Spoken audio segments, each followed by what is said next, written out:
This spotlight's all about exit planning. Welcome to the program. I'm Mark Imperial. This segment's brought to you by booksgrowbusiness.com. It's the place where busy professionals get their books done and published to educate consumers, grow their businesses, and to leave a legacy. Joining me on this segment is Steve Wittal. Steve, welcome to the program. Mark, thanks for having me.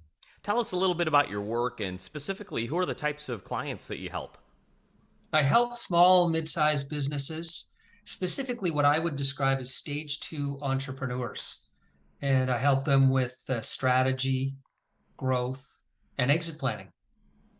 So these business owners, tell me, in regards to exit planning, since they're so growth minded and entrepreneurial, do they really consider and think about, exiting and where they even should start? What's on their mind?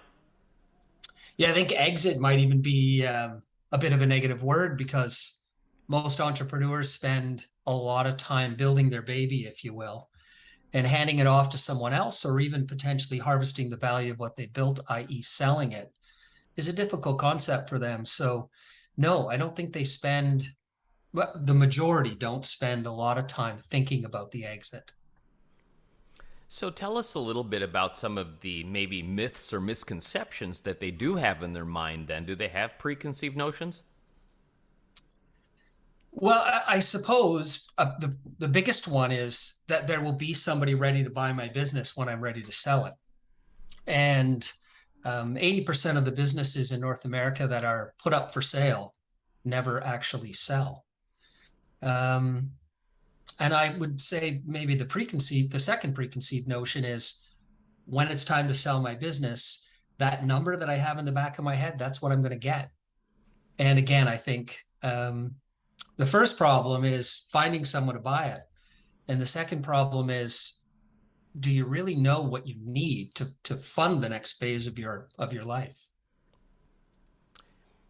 How about, I know a lot of folks don't understand the role of an exit planning advisor. Can you kind of give us a 10,000-foot view on the areas that you help business owners with? Yeah, one word that comes to mind is Sherpa. If you were going to climb a mountain, you'd probably get a guide. And I would say the role of the exit planner is similar in construct to that. Someone who understands both the risks and the opportunities and can be the quarterback along that way to maximizing that valuation and that exit, and ultimately helping the business owner to clarify the really important questions. What's my business going to be worth? How much do I need? And after you consider all the attachments and taxes that may be involved in exiting that business, how much will I end up with? Right on. Steve, how did you get started in this field? What inspired you to even help business owners with their exit plans? Yeah, it's not a sexy story, Mark. I had a client that was experiencing enormous growth. And one of their key vendors came to them and said, we might think about acquiring your company. And I was working with them on a growth plan, and they sort of said to me, "Hey, how do we get ready to sell?" And the reality is, I didn't have an answer to that question, and I went off in search of an answer to that question, and I found the Exit Planning Institute, and I took the SEPA program so that I could help that client out. That was the start of my journey. That was in the spring of 2021.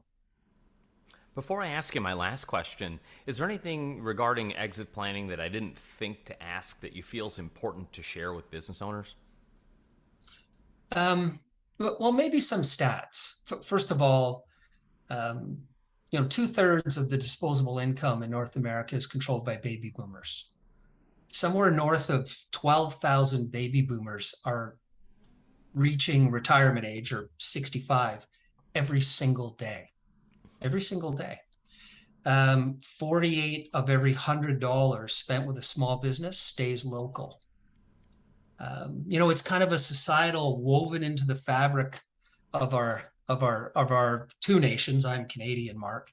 Um, it's an important consideration, and I can't recall the statistic, um, but it's somewhere north of 400,000 businesses close every year. And a large majority of them are simply the owners turning the key because they don't have someone to take it over, and they don't have someone to sell it to.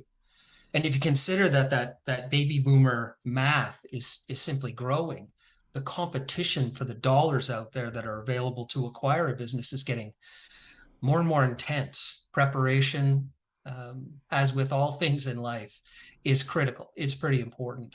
So if you want to do it right, my sense is get a guide.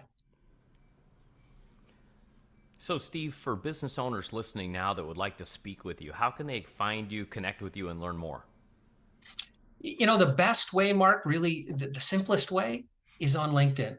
Um, that's really the easiest place. In fact, I post a lot of content about strategy and growth and exit planning, and LinkedIn actually featured my newsletter, which is called The Recipe, as one of the newsletters to follow last week. That's a great place to connect with me.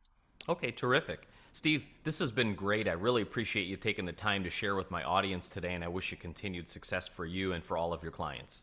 Thanks for having me on, Mark. I appreciate it.